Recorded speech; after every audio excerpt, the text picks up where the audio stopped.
Hi, it's Steph. Thanks for clicking. This is my sixth and final update for A Court of Pans and Empties Book 2. This Pantastic Ladies project was created by Paula of A Beauty Guru Made Me Do It. It is based on the second book of the ACOPAE, A Court of Thorns and Roses series by Sarah J. Maas. Before I get into the actual update, in case you haven't heard, I'm going to share the exciting news. Last month we got the announcement that we've been waiting for years. ACOTAR Book 6 will be released on October 27th, 2026.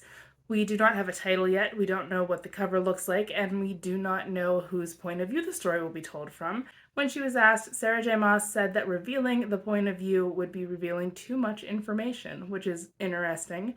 So we don't know that, but we do know that ACOTAR Book 7 will be released on January 12th, 2027. So we are going to be getting 2 books in the next 12 months. So that's really thrilling for everyone who's been waiting for the next part of the series. So now into the project. I have been working on 6 of the prompts at a time. They are all people and places from the world of Prythian, where the story takes place. I'm going to start with what has been in here the longest, and that would be the Night Court. The Night Court is, of course, where Feyre went thinking that she was going to hate it because of all the awful creatures and people who lived there, such as Rhysand, but she found out that she loved it. So it is represented by a product that you thought would be awful, but you actually love. I picked this Good Molecules cleansing bar. It is a facial cleanser in a bar soap form. I wasn't expecting to like it, but I do. Love is a bit of a strong word, but I have absolutely nothing bad to say about it. I am not tired of it, despite the fact that I've been using this as my morning cleanser for about a year at this point. So it's still in the project. It is shrinking gradually. At some point it'll also be my night cleanser, but that has not happened yet. So it is still in the project and still not finished. Next is Morrigan. She is a member of Rhysand's inner circle, and she was the third in rank of the Night Court, at least before Feyre was involved. Feyre and Rhysand ruled jointly. After them would be Amren, and then Morrigan. She is also Rhysand's cousin, and she likes to wear red a lot, and I think it's partially because her family hated her wearing red. But she's represented by something that is red. This is the Winter Candy Apple hand sanitizer from Bath & Body Works.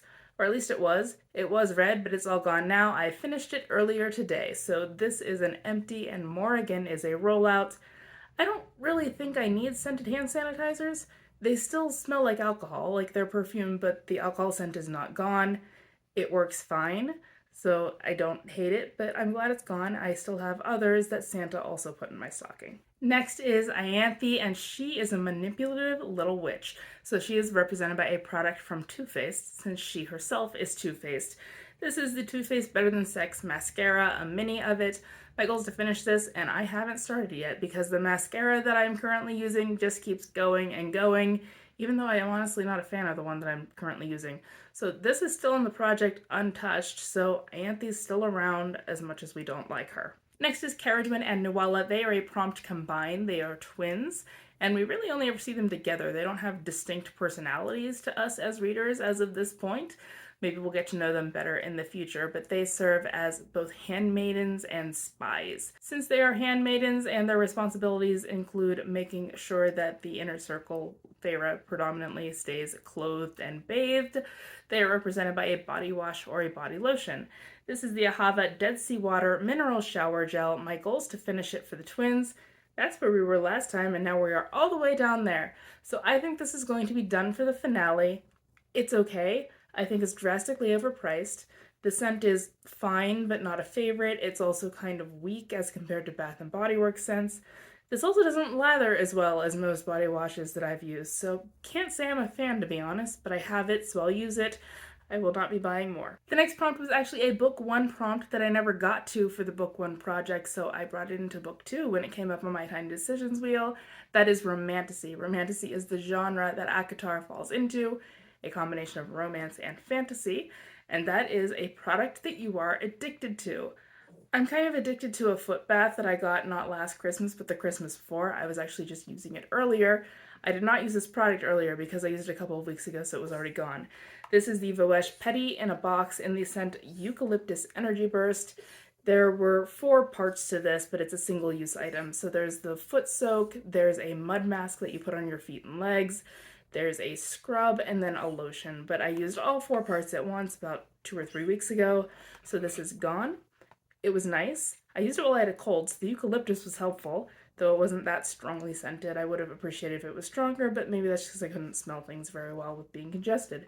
But this is gone. I liked it. I have more like this, though not this scent. I look forward to using those too, but Romantasy is a rollout. Last month I brought in the Bone Carver. He's a personal favorite character of mine. He doesn't have that large of a role, but I find him truly fascinating, and I would love to learn more about him and his siblings, since they evidently had some kind of feud that we know very little about. But since he is a very kind of trickster type character, he's not really good, not really evil, but he seems to like to enjoy himself at other people's expense, even though no one else seems to think he's funny. So he is a product that is tricky to pan. Everyone knows that blushes are tricky to pan. This is the Tarte Amazonian Clay Blush in the shade Captivating. It already had pan. My goal was to use it 10 times. So far I've used it 3 times. So I have 7 uses to go, and I actually think I will have that done by the finale. I do like it. We're coming to spring, which is the season for this type of shade. So I do think 7 more uses in a month is perfectly reasonable, and I'm expecting for this to be done for the finale. So that was 2 goals met. I finished the hand sanitizer for more and the Petty in a Box for Romantasy. So I brought in 2 more prompts from my Tiny Decisions wheel, and we're going to find out what they are. First is the Weaver, one of the Bone Carver's siblings. He tells us that her real name is Striga. So we don't know the Bone Carver's name, but we know hers. She's an interesting character as well. She does have her cottage in the woods, and she does weave. Favorite discovered that her weaving materials are biological, which she found absolutely revolting. And we're not really sure what it is she's weaving or what she's doing. There's some similar imagery to the idea of weaving fate. So not sure if that's what's going on, or the fate of which world she would be weaving. Is she weaving the fate of Prithian, or wherever she came from? We meet the Weaver for the first time in ACOPAE, and that is when Feyre steals from her. Rhysand directs Feyre to prove herself by stealing something from the Weaver that used to be his. He didn't tell her what it was, but just said that she would recognize it as his whenever she saw it if her powers worked the way they thought that they did. And she did immediately recognize a ring as being his property with the intent of making it her property, because what he was having her do was steal her own wedding ring. And so since this ring had a gem associated with Rhysand in the Night Court, the Weaver is represented by a product that is a gem in your collection. And so what I picked for that is the Diamond Shimmer Mist in the scent Moonlight Path from Bath & Body Works. Diamond being my gem. I'm going to use this 10 times for the Weaver. I think I'll have that done by the finale. That shouldn't be hard. I do love this scent. And the shimmer is fine with me. It doesn't bother me. And the last roll-in is Jurian. We did technically meet him in the first book. We didn't interact with him much because he was an eyeball. He was the eyeball that resided on Amarantha's finger. She had in some way imprisoned his soul in his eyeball and wore it as a ring so that he was watching everything she did for an extended period of time. It's very disturbing, but we'd meet him in the flesh in ACOPAE after he was resurrected. I've never really thought of Jurian as that interesting of a character, interestingly enough. Even though he's got this fascinating backstory, he hasn't really done a whole lot. I think the story would still work, quite frankly, if he was never there at all. So I'm kind of curious as to what the future holds for him. Lucian's been hanging out with him a lot, so he may have a role yet to play. But for Jurian, since he spent so long as an eyeball, he is represented by an eyeshadow. I'm actually picking a shadow stick. This is the LOC One and Done Shadow Stick in the shade Rock Steady, and I want to finish this. I'm tired of having this around. It's very old. I'm shocked that it still works, so admittedly it no longer works very well. It's so close that I still feel like I really want to finish it. So that's what I'm going to do for Jurian. So there's my update for the finale. I am expecting to finish off the body wash for Cara Dune and Nuala, and I should get my last 7 uses on the blush for the Bone Carver. I think we can do the same thing that I did last time. The products that I don't finish will just carry into the Book 3 project. Paula did mention that there is a Book 3 project planned and that it would start in June. That is everything that I know. It's not posted yet as I'm recording this, so I will of course be continuing this assuming the project goes up. Wish me luck as we finish out this project. I do want to talk a little bit about the book itself. I did reread A Court of Mist and Fury a couple of months ago. I'll reread the third one when we get to that project. One of the things that I thought was kind of fun without being too cliche somehow with the first book were the fairy tales within the fairy tale. There was evidence of Cinderella and Beauty and the Beast within ACOTAR, the first book. There's not so much of that in ACOMAF, it's more of its own story at this point, but there's still other literary inspirations if you know what you're looking for. The first example that I found of that comes whenever there are tithes being paid to Tamlin in the Spring Court, and Feyre is criticizing the practice since they have an abundance of jewelry and no need for all of this stuff that these people are bringing as tribute, and she's questioning to Tamlin as to why do this at all. I clutched the arms of my chair, a small seat of oak beside his giant throne of carved roses. But we don't need these things. Why do we need a golden fleece or a jar of jam? A golden fleece, of course, would come from Greek mythology. We know that Jason and the Argonauts sailed to get the golden fleece. Even prior to Jason, the fleece has a backstory with Psyche and the story of Eros. So that is a Greek myth come to life within ACOTAR. The next thing I'm going to talk about isn't actually from any type of literature, but it is information from elsewhere. This is Cassian teaching Feyre how to fight. This is because you're hitting on the wrong knuckles. Top two, pointer and middle finger. That's where the punches should connect. Hitting here, he said, tapping a calloused finger on the already bruised bit of skin in the V between my pinky and ring finger. Will do more damage to you than your opponent.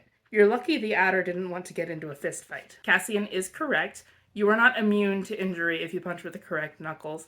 That would be these two. It will still hurt, and I actually did manage to fracture my hand whenever I punched a board a few months ago, and the board didn't break, but my hand did. But you really don't want to punch with these, which was apparently what Feyre was doing. Keep your wrist straight, punch someone with those two. The only other one I found is relating to Amryn, so I actually already touched on this when I talked about her. Feyre and Amryn are discussing Amryn's eating habits. She does not eat, she consumes blood. Do you have a favorite? She jerked her bloody chin, then wiped it with a napkin as she realized she'd made a mess. Lamb has always been my favorite, horrible as it is. Not human? She made a face. Watery, and often tastes like what they last ate. And since most humans have piss-poor palates, it's too much of a gamble. But lamb, I'll take goat too. The blood's purer, richer, reminds me of another time and place. Whenever I read ACOMAF for the first time, I didn't understand the significance of what that statement was referring to until I read the third book, and it becomes clearer that it is a biblical reference. Lamb or goat's blood were able to be used interchangeably in avoiding the 10th plague of Egypt by putting it on doorposts. Whenever I reread ACOMAF, I also picked up on some foreshadowing that I didn't remember from my first read-through, just a little bit. When Feyre still trusted Ianthe, they had a conversation. Ianthe's silver rings gleamed atop her manicured fingers as she wrote another name down. It's like a game, she said, sighing through her pert nose. All these pieces vying for power or dominance, willing to shed blood if need be. It must be a strange adjustment for you. Humans aren't much better, I told her at last, and because Ianthe was about the only one of my new companions who didn't look particularly stunned or frightened by me, I tried to make conversation and said, my sister Nesta would likely fit right in. Of course, at the end of the book, Nesta does become Fae herself against her will, but she does go through her own journey integrating into Fae culture. Though last we talked to her, she still hated Fae, despite the fact that she does seem to fit in quite well herself. So there we have it, and I will be back at the end of this month with the finale. Wish me luck, good luck with your projects, and I will see you then. Bye!